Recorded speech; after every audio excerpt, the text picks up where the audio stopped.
instruments for others to know Him as well. Okay, so I would like to invite everyone to please stand as we read our text. This time from the Gospel of Mark in chapter 2, verses 1 to 12, and we are reading from the English Standard Version. It says there, "And when he returned to Capernaum, after some days, it was reported that he was at home. And many were gathered together so that there was no more room, not even at the door, and he was preaching the word to them. And they came, bringing to him a paralytic carried by 4 men. And when they could not get near him because of the crowd, they removed the roof above him. And when they had made an opening, they let down the bed on which the paralytic lay.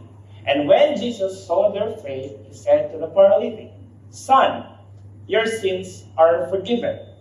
Now some of the scribes were sitting there, questioning in their hearts, 'Why does this man speak like that? He is blaspheming. Who can forgive sins but God alone?' And immediately Jesus, perceiving in his spirit that they thus questioned within themselves, said to them, 'Why do you question these things in your hearts? Which is easier, to say to the paralytic, your sins are forgiven, or to say, rise, take up your bed and walk? But that you may know that the Son of Man has authority on earth to forgive sins,' he said to the paralytic, 'I say to you, rise, pick up your bed and go home.' And he rose and immediately picked up his bed and went out before them all, so that they were all amazed and glorified God, saying, 'We never saw anything like this.'" Let's pray. Lord, we just want to thank you for speaking into the very core of our hearts. And I pray that even for this topic, that you are going to reveal your heart to all of us. I pray that we will learn from all the individuals who are in this story, and most importantly, we will be able to learn from not only to know you, but to appreciate you, and most importantly, to experience you into our lives. Thank you, Jesus. In your name we pray. Amen. You may all be seated. As I mentioned, we'll talk about the heart of Jesus is forgiving. So let me just ask you this question. When was the last time you decided to forgive someone else? Isn't it liberating for the other person who received forgiveness? Especially when you verbalize that to the other person. Say, I forgive you. Either way, we can also be on the other side, or we can be the recipient of forgiveness for someone that we have offended, right? And it's also good to hear for that other person to say, I have forgiven you. It is as if there is a ton of weight that is lifted off from your shoulder, right? So in this particular story that we're going to unpack in the next few minutes or so, we'll try to look at the different angles of different people and see how Jesus displayed his heart towards them. And we're going to see the contrast between the heart of Jesus and the human heart. First of all, when we talk about the human heart depends to receive what can be seen. What do we mean by that? It says in verse 3, "And they came bringing to him," referring to Jesus, "a paralytic carried by 4 men. And when they could not get near him because of the crowd, they removed the roof above him. And when they had made an opening, they let them down the bed on which the paralytic lay." And Luke stated it more clear about the reason or the purpose why these 4 men brought their paralyzed friend. Luke said in chapter 4, verse 18, "And behold, some men were bringing on a bed a man who was paralyzed, and they were seeking to bring him in and lay him before Jesus." Okay? So it was clear that they really want their paralytic friend to be healed. But the scenario is that it's really jam-packed. If you follow through the story, when Jesus went back to Capernaum, he was already he's becoming so popular that people from different places come to him to be healed. Okay, that's why when these four men, together with their paralyzed friend, came, they have nowhere to come near to Jesus. Okay, I remember, I don't know how many among you here can relate, especially for Filipinos.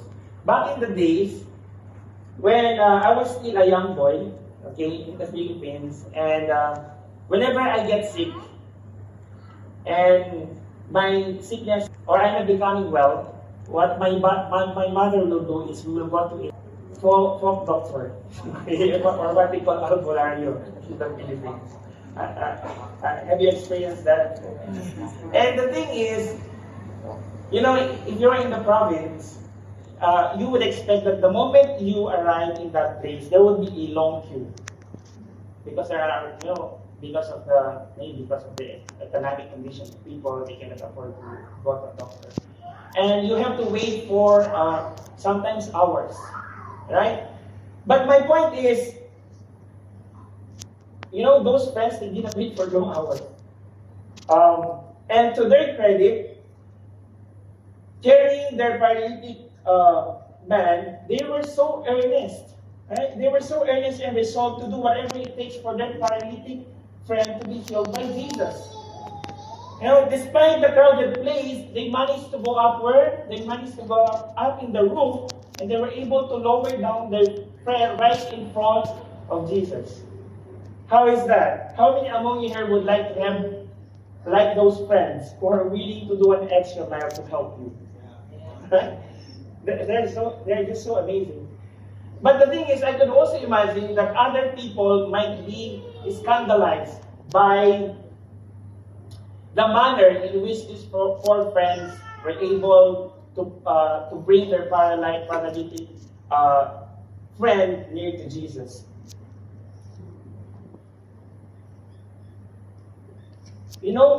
Because many of those who came during that time, when they went to the house where Jesus stayed, they have the same purpose. They all wanted to be healed. Okay? They all wanted to be able for Jesus to touch them and be healed. But to the credit of these four men, they were beaten by them. Okay? By these men. But as we can see, the heart of Jesus, he saw it differently. When they responded, when they acted that way. Because here we can see the contrast between the human heart and Jesus' heart. Because the heart of Jesus desires to offer beyond what can be seen. Why did I say that? It says there, jumping to verse 5, and when Jesus saw their faith, he said to the paralytic, son, your sins are forgiven. Maybe you are wondering why all of a sudden Jesus said that while they came there to be healed, Jesus offered another thing. He offered about forgiveness. Because during that time, if we're going back to the previous verses, Jesus was preaching the word to them. As what he is doing, whenever he go to different places, he always preached the word. And probably, the thing that Jesus is preaching during that time is all about repentance. Because that is his message all throughout when he started to begin his ministry. If we're going to go back to chapter 1 of Mark, Jesus said, repent for the forgiveness of your sins. Jesus is speaking during that time. And believe in the good news. Meaning to say, believe in Jesus Christ. Believe in him. Put our faith in Jesus. No wonder Jesus said those words to the paralytic man. Because to Jesus, it's not a surprise that this paralytic man came. He knew. Because he is God himself. His desire is to, the desire of this paralytic man is to be healed physically. But to Jesus, he offered beyond his immediate need. But the thing about Jesus is that he did not only offer what this paralytic man really did. Jesus did not also disappoint this paralyzed man. Because not only that he was given or he was offered forgiveness, but he was also healed by Jesus. It says in verse 11 and 12 of the same chapter, Jesus said to him, I say to you, rise, pick up your bed, and go home. And he rose immediately, picked up his bed, and went out before them all. How is that for someone who only expects this much, but Jesus gave him so much? And if I am the paralyzed man, it's like you are just expecting for something that is obvious. But looking at the heart of Jesus, he sees beyond what is physical. He is offering beyond what we think we need at the moment. Because Jesus is looking forward to what we really need. That's why Jesus did not only offer physical healing to this paralyzed man, but he also offered spiritual healing, which has a lasting impact, which has a lasting effect to that person. And so I say that Jesus does not only care about our physical well-being. You agree on that? He is also concerned about our spiritual healing. Jesus not only knows our heart's desire, but also provides what we truly need. No? Just like I mentioned, how many among you would like to have friends? Just like this paralyzed man. How good it is to have friends who care. And much more pleasant is that they lead you closer to Jesus. You know, they may not be aware during that time because the text is quiet during that time. If they really understand what Jesus is offering to the paralytic man. But even if they are not aware, Jesus knows what they really need, what this paralyzed man really needs. And sometimes you may not have all the answers to the problems of the people close to you. But all you need to do is to bring them close to Jesus. And Jesus say, I will take care of everything. So I would be glad that one way or the other, we were invited to the church by our friends. Maybe just to listen to a preaching. You don't know what even the message is all about. But you were touched by it. And you responded to it. And you feel like whatever your current need, Jesus already provided beyond it. Because He is offering, He is seeing your heart beyond what you can see. He knows what you really need. Deep within our heart, Jesus sees, and He provides what we truly need. Again, going back to the human heart demands others to follow through forceful authority. It says there, now some of the scribes were sitting there, questioning in their hearts. I like how Luke rendered it, and he mentioned in chapter 5, verse 17, it says there, on one of those days, as he was teaching, referring to Jesus, Pharisees and teachers of the law were sitting there. When we talk about the scribes or the teachers of the law, they are the ones who are expert of the law. They are the ones who are expert of the Torah, of the Old Testament. Okay? Who had come from every village of Galilee and Judea and from Jerusalem. Okay? Now, to be sitting in a very crowded place where everyone is standing, and I believe even Jesus is standing during that time, the Pharisees and the teachers of the law are in a very much comfortable position. Imagine, of all the people, it's very crowded, they are sitting comfortably. And unlike those ordinary people, they came because they are not sick and they don't want to be healed. They are there because many people started following Jesus and they were curious and they were insecure that all the while people are listening to them, and all of a suddenly they are already following and listening to Jesus.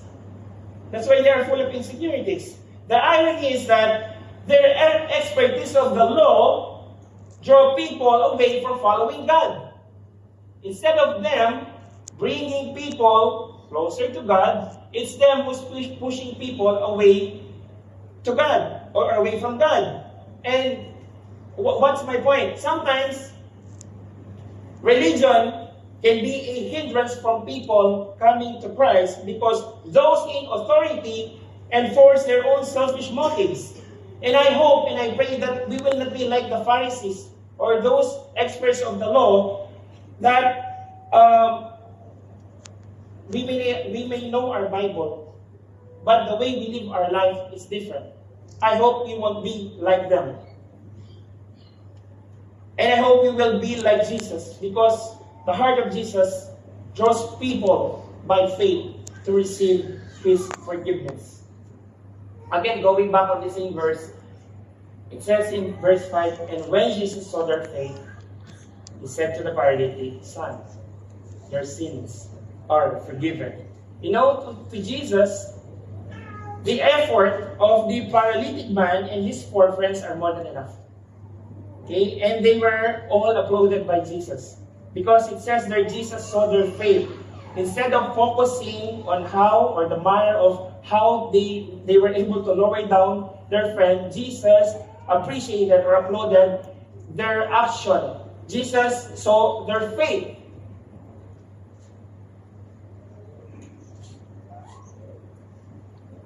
And Jesus is not disturbed by the commotion.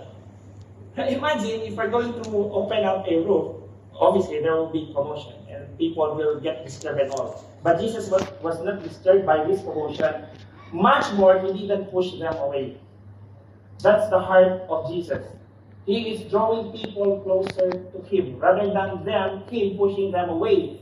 Just like what the Pharisees, just like the teachers of the law are doing during that time. Now, I don't know about you, but the reason I came to know Christ is because I was curious back in the days when I was still in college. Okay? I was so curious why my classmates are so happy whenever they come together. And I feel like, why are they so happy? What's causing the joy among them whenever they do Bible study? Because if you are in college and you talk about Bible study, okay, this is something that is not enticing, right? I just want to be honest. During that time, I'm not even interested. When you say, come to us, let's do Bible study, I said, no, it's not for me. It's not for me. I have other things to do. I have a lot of excuses, okay, during that time. But I would rather do other things besides that until finally I was able to experience myself this joy that they are experiencing. You know, when I attended their first Bible study, I saw the gentleness among them. I saw their joy of coming together.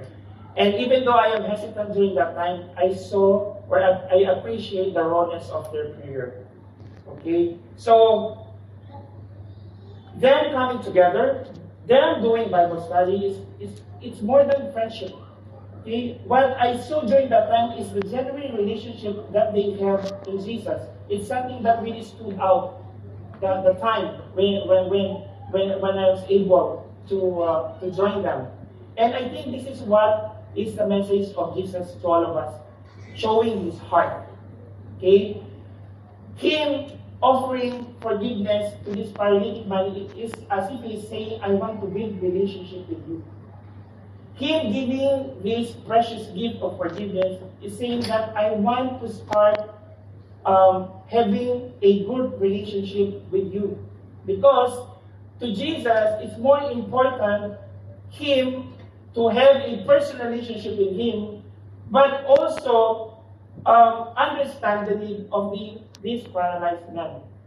So, indeed, the heart of Jesus is really about drawing people to Him in faith and receive His forgiveness. It says there in verse 9-10, which is easier to say to the paralytic, your sins are forgiven, or to say, rise, take up your bed, and walk. But that you may know that the Son of Man has authority on earth to forgive sins, he said to the paralytic. You know, for Jesus to say that he has authority, it means to say that his authority emanates from the very fact that Jesus himself is God. Because it is only God who can forgive sin, and no one else. He doesn't tell people his message out of intimidation or fear, but he shows it through his action by showing compassion, love, and care. That's why people love him. People love him so much that from all walk of life, people are coming to Jesus. And so I say that Jesus invites us to come to him by faith because his heart is overflowing with mercy, offering forgiveness to all who humbly seek him. I don't know the reason why you came here, or whatever your reason. Maybe you are going through something. Maybe you are just invited for some reason. But I believe, just like the invitation of Jesus, I believe this message is also about him inviting you to come to him. You know, Jesus look at your heart in a different way.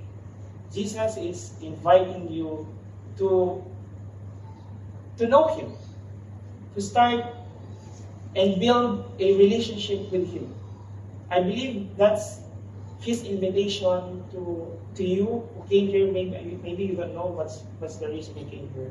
And I hope that as you hear this message and this invitation of Jesus, you too would be able to experience him in a more personal way. And sometimes, thirdly, the human heart delights in personal glory. It says in verse 7, why does this man speak like that? He's blaspheming. Who can forgive sins but God alone? Instead of validating what Jesus is saying during that time, the Pharisees and the teachers of the law started discrediting what Jesus is telling them. You know, why they may be present? Remember, these people who are sitting are in very close proximity with Jesus. Okay? They're the one who heard the message first. But their hearts are not only willing to receive his teachings, but also disregarding his authority. They really don't know who Jesus is, as their hearts are full of pride. All they want is to seek attention of men. Why did I say that? It says in Matthew 23, verse 5 to 7, everything they do, referring to the Pharisees and the teachers of the law, everything they do is done for show and to be noticed by others. They crave the seats of highest honor at banquets and in their meeting places, and how they love to be admired by men with their titles of respect. You know, the Word of God is supposed to soften our hearts, right? Whenever we hear the Word of God, it's supposed to soften our hearts. It's supposed to expose what's within. No wonder, if we go back on the story in Mark, what Jesus did is, he saw what's in their heart, and Jesus exposed them. He knew what's running in their mind, okay? And Jesus exposed the heart of the Pharisees and the teachers of the law. And to everyone is that whenever we are confronted by the truth, how do we respond to it? Whenever we are able to hear the Word of God, how do we respond to it? Are we more concerned of our own personal image rather than humbling ourselves before God and allowing Him to work in our hearts? No, aren't we supposed to be rejoicing when someone else comes to know Christ and follow Him? Because during that time, right before their eyes, someone who is paralyzed not only be able to walk, but able to receive forgiveness. It's something to be It's something that they should be joyful. It's something that they should be rejoicing. But their response is the exact opposite. To them, they are more concerned about their image. They are more concerned about what people will say about them. Their heart really is not for the people. Their heart really is focused on to themselves. I hope that we will not be able to miss the point on why do we serve God. You know, these Pharisees and the teachers of the law, in their heart, they are serving God. Right? But they are serving Him the wrong way. I hope we will not be like them. I hope the posture of our heart is always more of Jesus, more of God, and less of ourselves. Because here, Jesus' heart always directs the glory to God. Not for His own glory, but for the glory of the Father. And that's how the people responded upon seeing Jesus displaying His power and heal the paralytic man.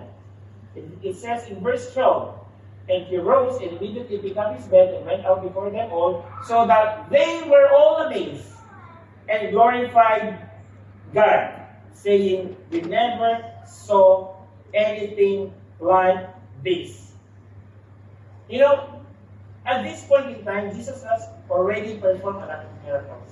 And He already drove out bad spirit.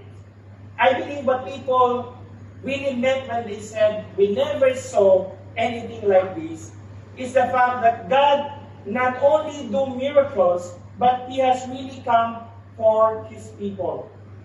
God is not only in the business of healing and performing miracles, but He is there to say that I am with you. I really come for you, my people. And Jesus fulfilled everything with what the Father wanted Him to do. Because it says, as Jesus said in John 17 verse 4, I have brought you glory, pray to the Father on earth by finishing the work you gave to me. You know, there is no greater glory than seeing people coming to Christ. Right? And receive forgiveness that He is offering. And it is not far beyond, because it is already a finished work of Jesus on the cross. And so I say that Jesus consistently demonstrated His powerful authority, not for His own acclaim, but to glorify the Father, whose will He came obeyed. And He did that because He loves the Father. Because, as Jesus said, the Son and the Father are one. They love each other. Okay? So the heart of Jesus is just but overwhelmingly good. Do you agree on that? He has a gentle heart so that we can confidently come to Him. Jesus' heart knows that what each person is going through. Even at this very moment, Jesus knows what you are going through. And He is more than willing to restore any one of us who have fallen. The truth is, we all need Jesus. No one is exempted, or no one is spared not to accept Jesus. We all need Him. Because that is His very message, to believe in Him, to follow Him, to put our faith in Him, to humble ourselves, and ask for forgiveness. And so as I land, and before I close this, and as I call on our music team, you know, there are different individuals that we have seen in this story. Okay? We have the paralytic man, we have his four friends, and we have the teachers of the law, and the Pharisees. So whether you can relate to the paralytic man who has disability or sickness, or one of the scribes where Jesus exposed their heart,